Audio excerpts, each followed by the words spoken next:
Alrighty, so we're going to spend the next 45 minutes talking digital marketing, trends, and the like. There will be some time for questions at the end, so if you could try to keep the questions to the end, I'd highly recommend writing them down if you've got a pen and paper in front of you so you don't forget what you'd like to get to. But basically, the purpose of this is to dig into their brains and find out a bit about what they're finding trends-wise in the search marketing space, in the digital marketing space. But before we get there, we're going to talk a bit about their histories and some of the work that they've done up until this day. So Tashika, we might start with yourself. Do you want to just let everyone know here a bit about your career history and how you got into this? Yeah, so I actually started a big surprise in Houston in oil and gas. So I worked for Cameron, which is now Schlumberger, and I did web marketing for them. And I fell in love with it. I didn't go to school for it at all. But I started during a recession and they were like, hey, do you want to do this? I said, sure, let me try it. Fell in love with it. And since then, I've been in the digital marketing space. After about 3 years in oil and gas, I moved into healthcare. I've been at Memorial Hermann since. And at Memorial Hermann, we handle, we have a huge in-house digital team. I'm going to do a little plug here. We are hiring. If anyone's interested, we're hiring a web person as well as a director of content and social, throwing that out there. Everything is in-house at Memorial Hermann for digital. And so my team handles the entire website, which is over 7,000 pages. And we do it all in Sitecore. So that's a little bit about me. Excellent. Thanks, Tashika. Eli, tell us about yourself. Hey guys, great to be here. I am new to Houston, so if you have any Houston tips, I'm happy to hear them. I'm a COVID exile from California. I spent all of my career in Silicon Valley. I got started in digital marketing. I was an affiliate manager working with, I like to call it the sewer of the internet, but that company has since complained about me referring to them as the sewer of the internet, but they are the sewer of the internet, so we can't lie about that. They did is they help affiliates who were good at generating traffic connect with companies that wanted to buy their leads. And what these affiliates did they were really good at doing digital marketing, SEO, very early social media. And I was helping them to earn $50,000 to $100,000 per month in affiliate revenue. And I was like, I want to do what they're doing. So I taught myself SEO and first experimented with the dirtier, darker side of SEO and got slapped by Google and reformed myself, this is 10, 12 years ago, and really learned how to structure SEO teams and how to structure SEO efforts. And I recently published a book called Product-Led SEO, which really covers a holistic way of thinking about SEO and how to structure SEO teams. And I spent most of my career at SurveyMonkey, where when I joined, they had very, very little SEO penetration. They were driving almost all of their revenue, online revenue, from people looking for SurveyMonkey itself. And by the time I left, they were driving $200 million from the SEO channel. So 2/3 of global revenue was coming from SEO. And while I was there, I accidentally discovered how big the demand was for working at larger companies and structuring SEO opportunities. And that's what I've been doing for the last 3 years. It's really working at ideally the larger the company possible and understanding what the SEO opportunity is, how not to go and dig into this a little bit, but how not to go and chase individual keywords and publish a blog post around, I want to rank on something in particular. I want to rank on blue widgets and really think about holistically who the customer is and how do you find that customer and how do you get all those customers to come to you and ideally build marketing channels and SEO channels that are $100 million+ per year. So really excited to be here, really excited to dig into this and excited to be at my first in-person conference in Houston. Awesome guys, thank you. If we could just rewind a bit, I'm curious, Tashika, what was your first ever job? Literally the first thing you got paid to do? I worked at my family's car dealership all Did they through. pay you? Yes, they did. Okay. That was my allowance. I worked at my family's car dealership all through high school. But then my first outside of family job is I worked at my newspaper in college for all 4 years. I was a journalism student. So yeah. And how did you get into digital marketing? What was the first step in there? I actually wanted to originally go into journalism, but capitalism got to me. I realized I didn't really I really liked print journalism particularly, and realized that was dying out. So I decided to become a marketing writer at an oil and gas company. And then within the first few months, they said, hey, the person who managed our website left. We can't hire anyone. We're in a hiring freeze. Do you want to do it? And I said, sure, let's do it. Let's try it out. And I am all self-taught since then. Wow, very cool. So, yeah. Eli, first job? So my first job, just like Tashka said, I worked for my dad. He paid me in Cokes. But the first job where I had health insurance and got a W-2 is I actually worked at the New York Stock Exchange as a runner. And I was I have never had as abusive bosses as I had back then. So that was a horrific time, but taught me a lot about work and career and life. Yep. What about, so you talked a lot about some of the brands and stuff you've worked with, but your first foray into digital marketing, was that sales side of the affiliate marketing, or was it before that? That was the sales side. So It I was was. working, the company, it's called Quinn Street. So they were, I had a very, very small role in the 2008 financial crisis. I was helping to buy the worst kind of credit leads for $150 per lead, and an excellent credit was $4 per lead. So Wow. that's why I refer to them as the sewer of the internet. Yep. Excellent. The sewer of the internet. I love it. Now, could you just take us through a day in the life? You've got very different roles here, so I'm really curious about this. But Tashika, maybe what's a regular day look like to you? Yeah, so we have a 23, 24 person digital team, and everybody on the team has a specialty. So we have graphic designers, email marketers, analytics folks, and the web team really focuses on launching campaigns and specifically landing pages that are personalized experiences. So our tagline at Memorial Hermann is advancing health, personalizing care. And we're not just personalizing care with doctors and patients. We are also trying to personalize care on the digital front. So we spend a lot of time working on deciding who our best customers are, particularly because we don't want to go after the people that aren't managed care. Our main priority is managed care. So we figure out who our best customers are, and then we figure out how to personalize their experience on the web to them. So that's a big part of our day. And then obviously the past 2 years has been COVID. But that was a big part of our life, getting information out there first about COVID and then about the vaccines. But now that's started to die down, or back to normal regular maintenance care, like getting your mammogram, going to see your primary care doctor, as well as more specialized care, like you're looking for cancer care, you're looking to get help for a brain tumor, whatever it is.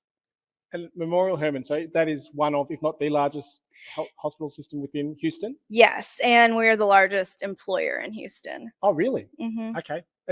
I'm guessing there's a few people here. Show of hands who's had some experience with Memorial Hermann? Yeah, a few. Yep. Okay. Excellent. Good. Eli, what's your day look like? You mentioned before it can vary day to day. I'm sort of embarrassed to share it. There are many days where I don't work. I hang out with my kids. When I had a full-time job, so when I was working at SurveyMonkey, I had 9-hour days, and my role was I led the SEO team, and I probably spent, in an average week, about 3-4 hours a week doing SEO, and the rest of it was like all sorts of other stuff. And I went out on my own as a consultant because I figured I could do those 3-4 hours a week for a variety of companies and be so much more effective. So that's a lot of what I do now. When it comes to my own consulting, and I don't even consider consulting, consider more strategic growth advisory, the thing I'm selling is my time.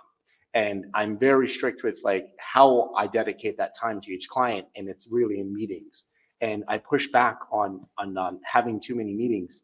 So for most of my clients, I'll only meet with them once a week, every other week, and they're very focused meetings on making decisions. And I only work with 6 to 7 clients at a time.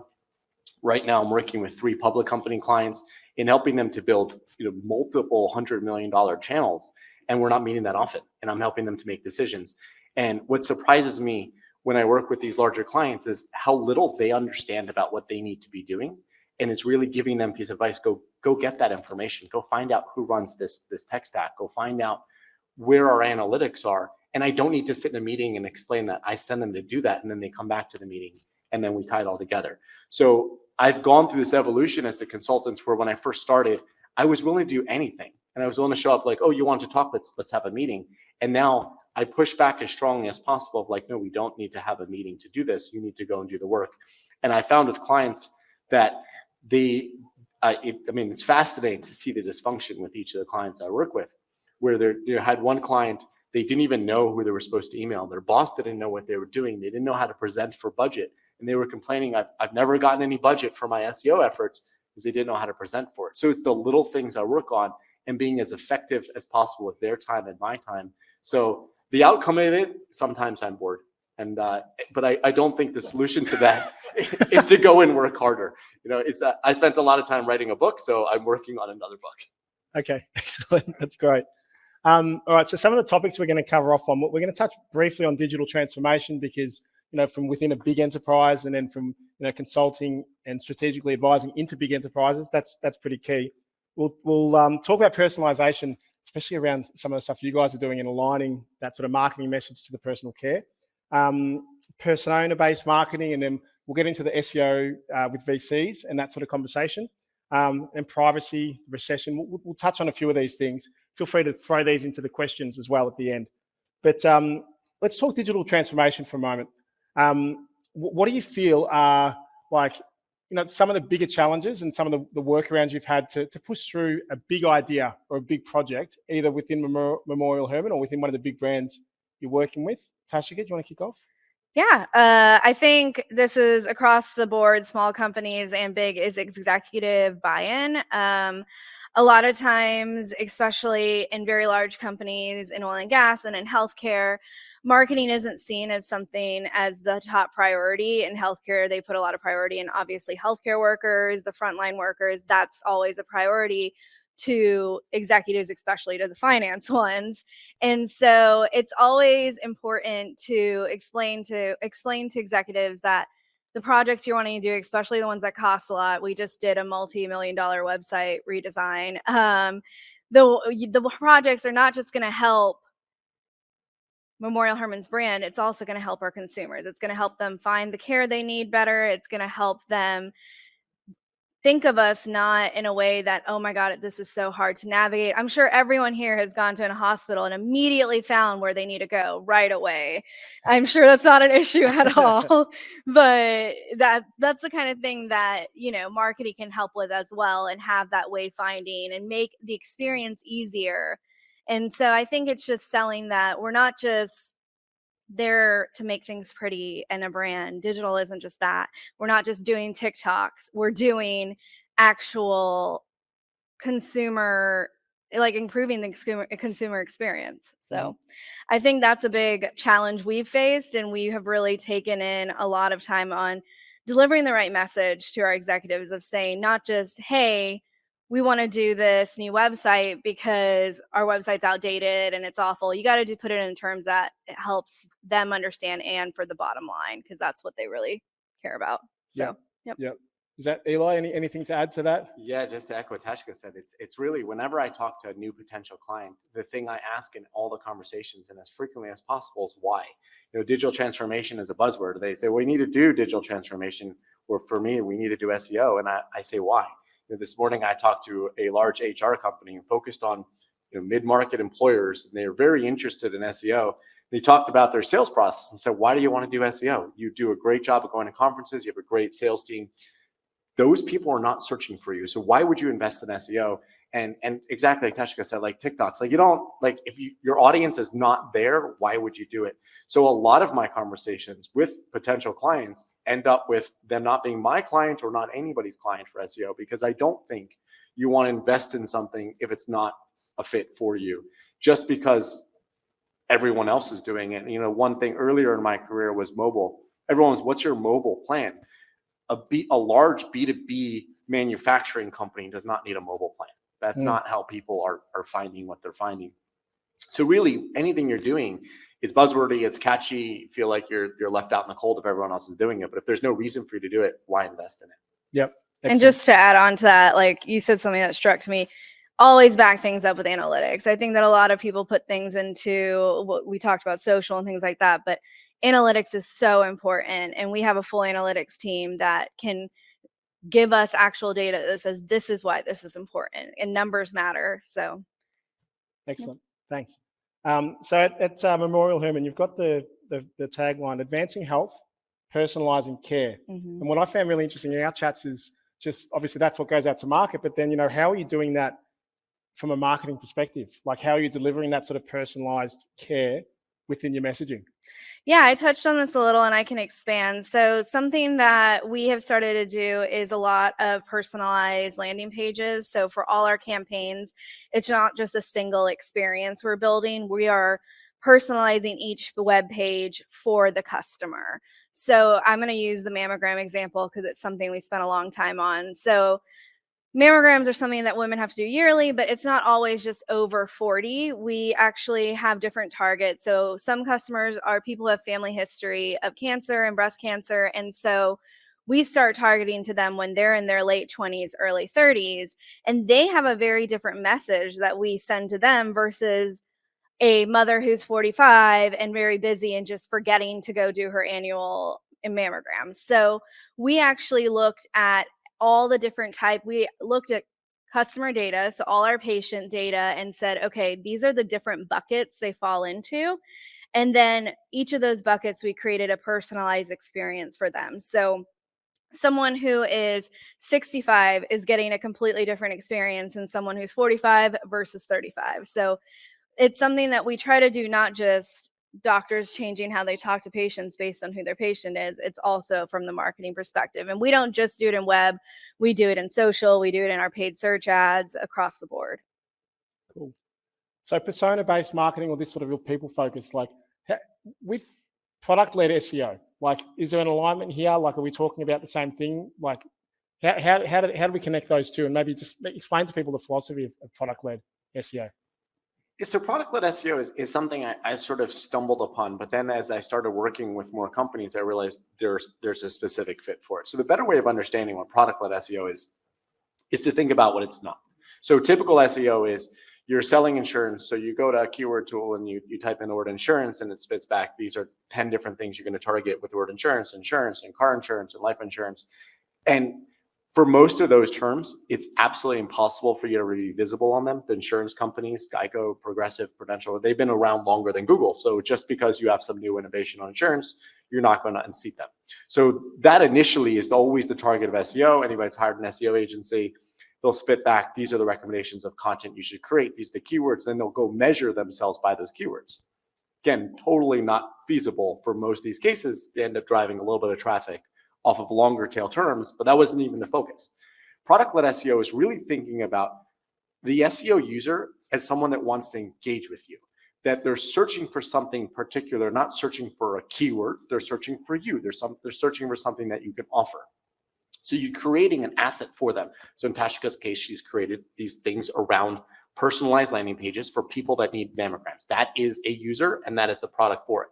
Where I really like to think about product-led SEO is you scale that and you turn it into an actual product with product managers over tens of thousands, millions of pages. So examples of that would be, my favorite example of it really is Zillow.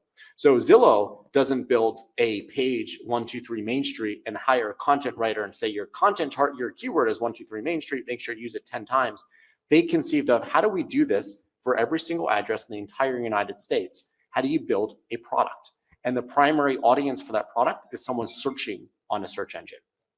So that's product-led SEO. And the same goes for anything like Amazon. Amazon didn't build a e-commerce website that says, well, how are we going to target the iPhone 6 case? And then when the iPhone 7 comes out, we're going to build a piece of content with the word iPhone 7 used 10 times.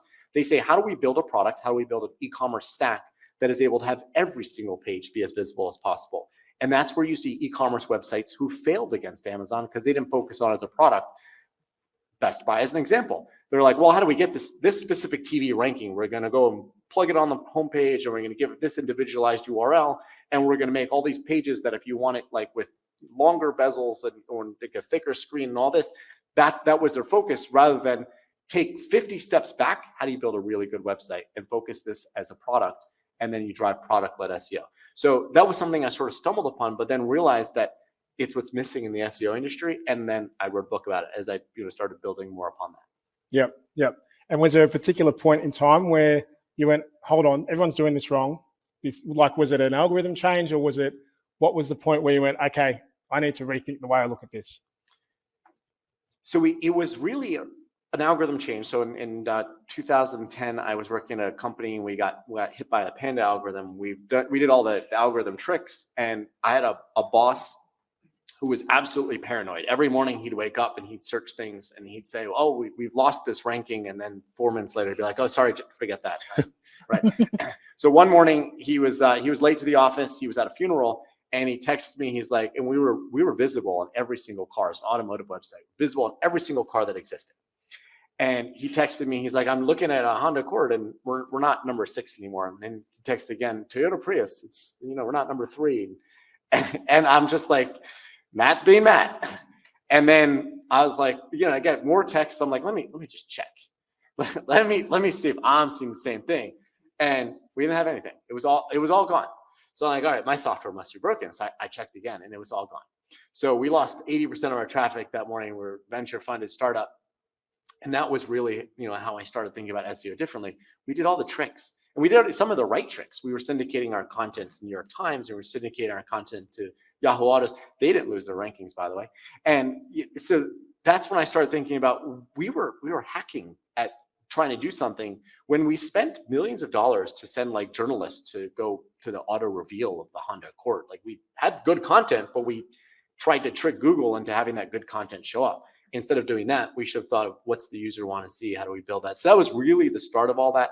And then I figured out as I started doing consulting, like I worked for, never allowed to talk about the brand of this company, but a very, very large jeweler online, one of the largest jewelers online. And they did all their SEO hacks and they lost all their historic traffic. And when they unhacked them, the traffic recovered. So like we stopped focusing on the people that speak Japanese in China and the people that spoke another obscure language in France, because maybe there's a couple people searching and we were like, what does the user want in China? What does the user want in France? And we were able to recover all the traffic. So that was really the beginning of that. Yeah. I've got to ask, at that point when you checked your software's right, we've actually lost all it's lost. What was that feeling in your tummy at that point? I think I was in the bathroom. No, fair enough. Yeah, it was horrific because that was my job. Like, I got my raises and my bonuses. I'm like, hey, look how many rankings I got. It was all done that. And then to watch all that get flushed away in a couple of minutes. And I think Twitter was very, very early around then. So there's no way to know that anything had happened. I just had to wait for like other websites to be like, in today's breaking news, the web was destroyed by Google. So yeah. So we're in terms of like, upcoming events and the like, there's lots of talk in the news at the moment. Obviously, interest rates have gone up. Recession, is it coming? Is it not? How far off is it? From your perspective, Memorial Hermann, recession-proof business? I don't think any business is recession-proof, but I think that people are always going to need healthcare. That's not going to change. Yep. I think that COVID was something where people put off needing healthcare, but now they're back out there and needing it. I don't think that unless they find a cure for death or any illness, people are going to need healthcare. Yeah. So will it change the way you guys do anything? Or will it literally just kind of roll through? People keep getting sick. We just keep getting sick. People keep coming to us. I think the thing that changes our business more is competition. Mm-hmm. So Houston, healthcare mecca, medical center's huge. And so especially when a big player comes into town, I'm not sure y'all are aware, HCA came into town a few years ago, went and bought up all these regional hospitals, and now they've rebranded them. So it's now, I think, the second or third biggest. It's Methodist, us, and HCA. So that changes our business and our way of doing things. But I don't think that we're necessarily, there's talks, there's going to be a recession. No one's shocked at that. But that hasn't changed a lot of the way we are doing things. We are still focused, like Eli was saying, we're still focused on giving what our consumers need via digital channels. We aren't trying to compete all the time. We're trying to just give them the best webpage, the best social ad, the best paid search ad, and we want it to be tailored to them. And that's what we really focus on. But sure, you have a different approach to the recession. What are you hearing, Eli? Like, from VCs, from businesses, like what can we expect? So I talk to venture capitalists a lot, and that's usually where I get my most interesting referrals. And they're all ready for a recession. They're tightening down that, batten down the hatches and slowing down budgets and all that. And I think a recession would be tough on a lot of people, but selfishly, I think SEO is going to go bananas and it could really be amazing, because this is the time. Like I was talking to a company and they said their SEO opportunity was $2 billion. And we were discussing like $2 billion a year. and we were discussing like how I was going to work with them, and they had a job description out for an SEO manager, and they only wanted to pay $60,000 for this SEO manager. And I said, do you see the disconnect here? Oh, they also spent $10 million per month on paid marketing. So I said, there's a little bit of a disconnect here. You said this channel's worth $2 billion.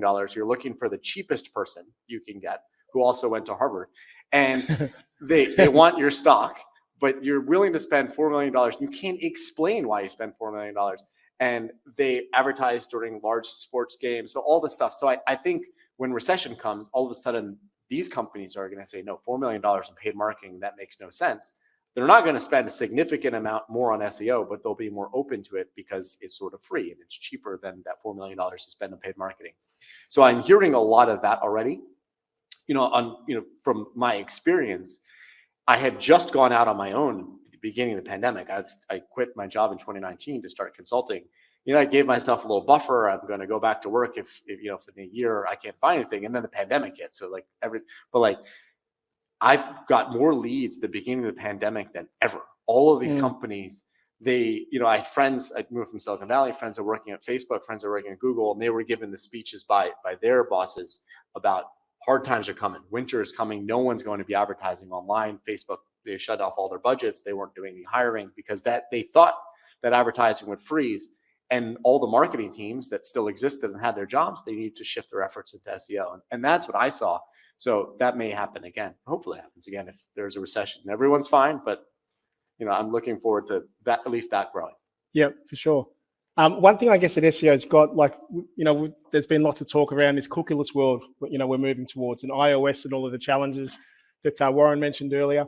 In terms of like privacy and those sorts of things, Memorial Hermann, you've got, there's obviously a whole minefield there of what you can and can't, how targeted you can be. What are some of the things, some of the issues that you guys face, and how are you working around those? Healthcare has so many roles. I meet with legal, I think every week, in privacy every other week. It's constant because PHI and HIPAA violations come with hefty fines. And so we have to be very careful with the way we do any sort of personalization and especially retargeting. We can't be the Amazons and the, retail type stores out there.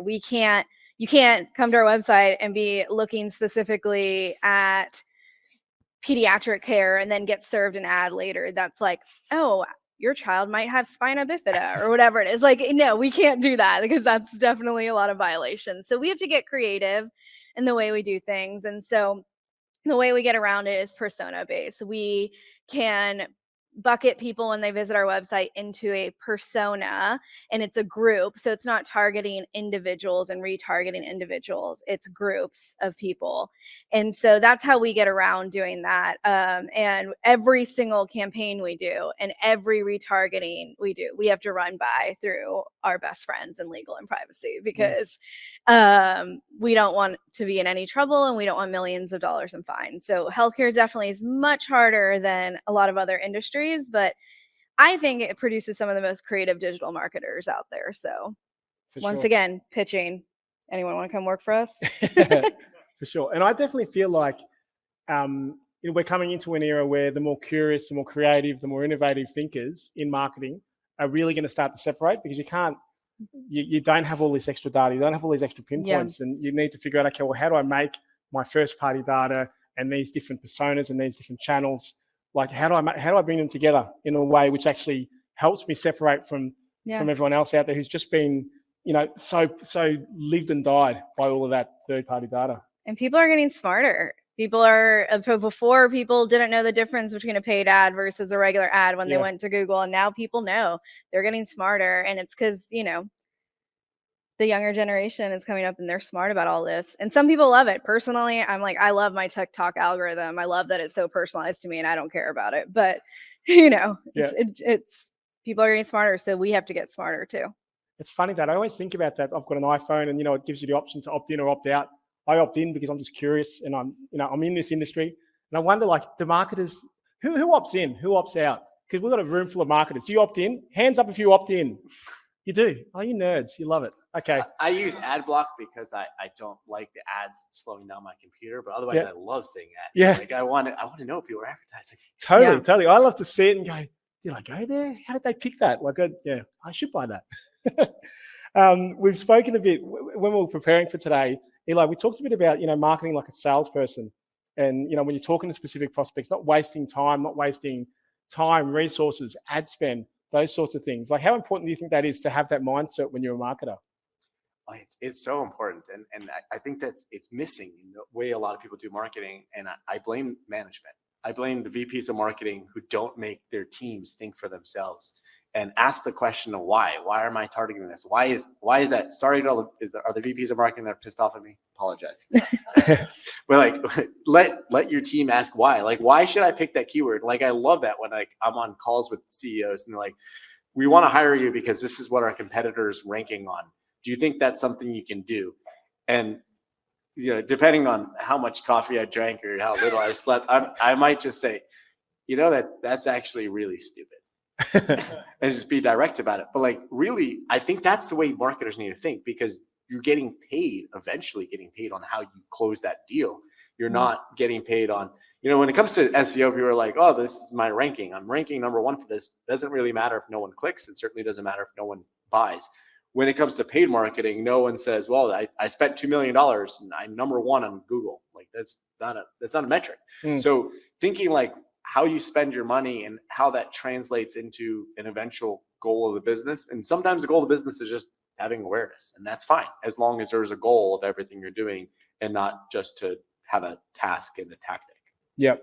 And back to that point of like marketing like a salesperson, it's that efficiency around, like a really good salesperson will know how much time to spend with the prospect, when to move on, when to disqualify, where to put their energy. Like, if you can market in that way too and just get much more effective and efficient with your time and your ad spend, you're just going to do a much better result for everyone. You're serving for them rather than at them. All right, we've got a few minutes left for some questions. So any questions at all? We've got our orange T-shirts with the orange mics. We've got SEO and growth marketing expert, author, Tasha, who runs a digital team at Memorial Hermann. So feel free to throw some questions, digital marketing, SEO, search related. Don't be shy.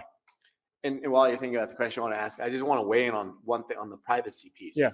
SEO is the answer to privacy. So privacy, I expect that more legislation is going to come out and take away more marketing tools we have. And SEO is the answer, because now you can understand your persona and know what they're searching for. You can't target them on Facebook anymore by their interest, because it may become illegal.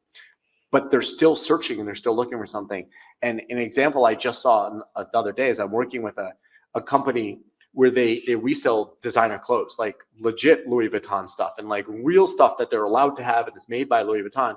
When I look at the things that they sell on Google, you have all the fake copyright infringers. Like in there's one website, madeinchina.com. So they're infringing on copyrights. They don't use the word Louis Vuitton because they know Louis Vuitton is going to catch them. They use the word LV, where they use L and # V. And still that shows up for Louis Vuitton keywords. Yeah. So it may be illegal to do something on every other channel and you're selling something that Google doesn't allow you to advertise for, or it's crypto, but people are searching and SEO is that answer to it. And then SEO is also the answer to another thing that's been taken away. Where, I'm working with a client that's in the middle of suing Google and Apple over the take away 30% of the sales you generate on the app stores. So the way to break that monopoly is do SEO. Have people search directly for your app and skip Google and skip Apple. So all these things are going to come out. SEO becomes that answer and is worth investing in. Definitely. Okay, questions? Anyone? Here we go. Back here. Please speak. Just bring it right up to your mouth. All right. This might be obvious, but could you explain a little bit more by what you mean when you say product-led SEO? It kind of sounded like you were referring to it as like making your website the product itself, but maybe I'm not quite understanding what you mean by that. The website is the product. So it's the product offering. So instead of thinking about when you're doing SEO, you're writing a piece of content and that is your marketing effort, you're building something at scale that is useful as a product. So at not scale, it might be a calculator. So say you're in, you help people file their taxes, so you can have a product that is a calculator to figure out what if you could do that scale? What if you could take that calculator and take anybody's job category and their potential earnings, merge a bunch of data together and scale it over tens of thousands of pages. That's up as a product. So it's not just a piece of content that you write manually, it's something you build programmatically. That makes sense. Thanks. Think of Zillow. Zillow, not manually written content. And that the Zillow product, aside from the thing where they bought houses, is the website. Questions? I've got a question. No? This is like, Eli, just a question around, we touched on this on the podcast, SEO Success, around forecasting. And I'd like to just get your sort of thoughts on how you forecast, whether it's from an SEO perspective, whether it's valuable, that sort of thing. So most people forecast SEO by doing bottoms up. So like that insurance example I gave, they go in a keyword tool, they take the word insurance, 10,000 people searching per month, and then they make some sort of assumption about how many searches are not being captured by the keyword tool, and then some sort of assumption about how many people are going to, well, where they're going to be ranking, and then based on the ranking, how they're going to be collecting. I prefer to do top-down forecasting, which is you estimate how many, so yesterday I was talking to a company in the education space that helps students in colleges study better and pass their tests. So for them, we start with how many students are in school. So there's 25 million college students in North America. So that's the total addressable market. Now it'd be absolutely insane for them to achieve 100% of that. So let's cut that in half, bring it down to 12.5 million. And now you can figure out how many people are looking for the service per year. What is their likelihood that they're going to find it? And then you start with, then you have a more realistic number. Is that number accurate? No, these numbers are never accurate. But I've gone enough product meetings where they're using, again, finger in the air kind of estimates. That's more logical than this is the only keyword I want to rank on, and I'm positive I'm going to rank on that. I'm going to be number 4. This is the click-through rate. That doesn't even build a good, nice big number that's even close to accurate. So I'd rather start with total addressable market, top down, because that's more likely and more logical. Right, love it. And Tashi, I've just got a question, unless you've got any others. Yes, one day you won't. Can you pass the mic? Hey, I hope you're wrong about the whole, budget thing going down for advertising. Just want to say that, Eli. But hey, my question is about personas. You talked about the breast, the mammogram situation. Okay, so then do you take those folks, because you anonymize them and put them in different personas, right? Then do you take those personas and then match them back to more common personas that other marketers are using, or what do you do with that once you have that? We do very specific personas we don't have generalized personas here at Memorial Hermann. So we do very specific ones. We tried at first when we first dipped our toes into this to do more generalized working mothers, single fathers. We try to do more like that. And we realized people weren't converting. We were getting the traffic we wanted, but people weren't converting because it wasn't specific enough to them. So it actually ends up being way more work for us, but it's worked a lot better. And I think this goes back into our website is a product now. And so we have personas per what we call service lines or specialty care areas. And so every service line has one, and really we even down to the campaign will have them. And so then if someone is bucketed into a persona for imaging or mammogram, then we can retarget them on related type of care, but we have to be careful.